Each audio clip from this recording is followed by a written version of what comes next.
ഒന്നാണോ രണ്ടാണോ എന്താണ് ഇപ്പൊ അതിലൊക്കെ? എന്തെങ്കിലും പുതിയ മാസം, പരിശുദ്ധ മാസം വരികയാണെങ്കിൽ ഈപത്തിനുള്ള എന്തെങ്കിലും വഴി ഉണ്ടാവുക. ഒന്നാണോര് ഒന്നാവട്ടെ, രണ്ടാണോര് രണ്ടായിക്കോട്ടെ എന്ന് അതിനെന്താ നമ്മൾ തലവേദന? അങ്ങനെ തന്നെയാണ് ഫിഖ്. ഒരു വീട്ടിൽ ചിലപ്പോ രണ്ടാക്കാൻ രണ്ടാവും, രണ്ടും ശരിയാണ്. ഉദാഹരണം 29 എന്റെ ജ്യേഷ്ഠ മാസം കണ്ടു എന്ന് വിചാരിക്കുക. അയാൾക്കിന്ന് ഒന്നാണ്, എനിക്കും ഇപ്പൊ ഒരു വിശ്വാസം ഇല്ലെങ്കിലോ എനിക്കൊന്നല്ല. വിശ്വാസം ആൾ പറഞ്ഞു എനിക്ക് മനസ്സിലാകുന്നില്ല, എനിക്ക് ബോധ്യപ്പെടുന്നില്ല. ഞാന് ഒന്നാക്കൂല, എനിക്ക് നാളെയാണ്. ഇന്നത്തെ അല്ല ഞാൻ പറയട്ടെ, ഇന്നിപ്പോ ഏതായാലും ആണ്. അത് ഫിഖ് അങ്ങനെയാണ്. ഇപ്പൊ ഞമ്മ ഉണ്ടാകാൻ കൂടി യാത്രയാണ് ഒരു വണ്ടിയില്. നിങ്ങൾ വടകര ഇറങ്ങാണ്, ഞാൻ കണ്ണൂർ ഇറങ്ങാണ്. നിങ്ങൾക്ക് ളുഹർ 4 റക്അത്ത് നിസ്കരിക്കണം, എനിക്ക് 2 റക്അത്ത് നിസ്കരിക്കാം. കാരണം ഇവിടുന്ന് വടകരക്ക് 130 കിലോമീറ്റർ 128 ഉള്ളൂ. അപ്പൊ കസറാക്കാൻ പറ്റൂല. ജമ്മാക്കാന്നുള്ള അഭിപ്രായം, കസറാക്കാൻ പറ്റൂല. നേരെ അപ്പുറത്തെ സ്റ്റേഷനിൽ ഞാൻ ഇറങ്ങണ്ട്, എനിക്ക് അതാ ഒരു വണ്ടിയിലെ രണ്ടാക്ക രണ്ടിനെയാമോ? എന്താ പ്രശ്നം? അങ്ങനെ തന്നെയല്ലേ ഫിഖ്. അതിലുള്ള കാളിയന്മാരെ മുഴുവനും കുതിര കയറി ഈപത്തും പറഞ്ഞ് നല്ല നല്ല മാസങ്ങളൊക്കെ നമുക്ക് കേടാക്കെന്ന് പറഞ്ഞാല് മാസം ഉണ്ട് എന്നുള്ള വിഷയമല്ല എന്ന് ഹദീസിന്ന് മനസ്സിലായത്.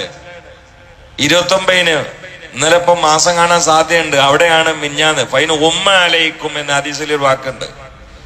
മേഘാവൃതമായാൽ എന്ന് പറഞ്ഞാൽ എന്താ? മാസം സംഗതിയിൽ അവിടെ ഉണ്ട്, പക്ഷെ മേഘം കൊണ്ട് നിങ്ങൾ കണ്ടില്ലെങ്കിൽ 30 പൂർത്തിയാക്കണം എന്ന് മുഹമ്മദ് മുസ്തഫ.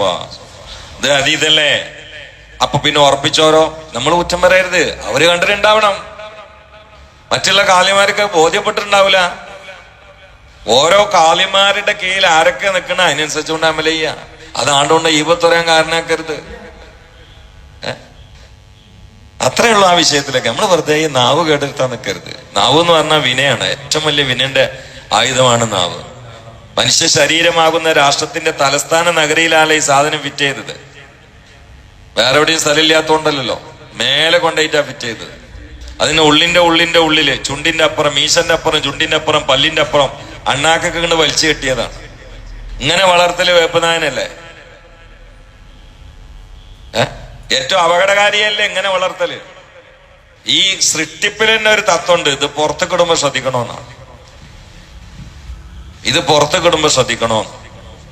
അതുകൊണ്ടാണ് ശ്രദ്ധിക്കുന്നതൊക്കെ പലപ്പോഴും വായിൽ കല്ല് വെച്ചുകൊണ്ട് നടന്നിരുന്നു.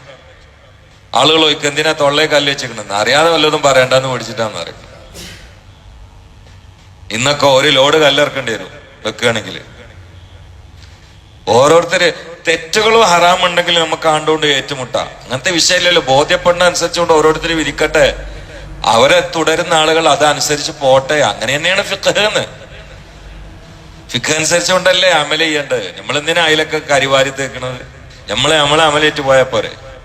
അള്ളാഹു സുബ്ഹാനഹു വ തആല നാവ് കൊണ്ട് അന്യായങ്ങൾ പറഞ്ഞ് അവസാനം വിനയുണ്ടാകുന്ന അവസ്ഥയിൽ നമ്മളൊക്കെ കാത്തുരക്ഷിക്കട്ടെ.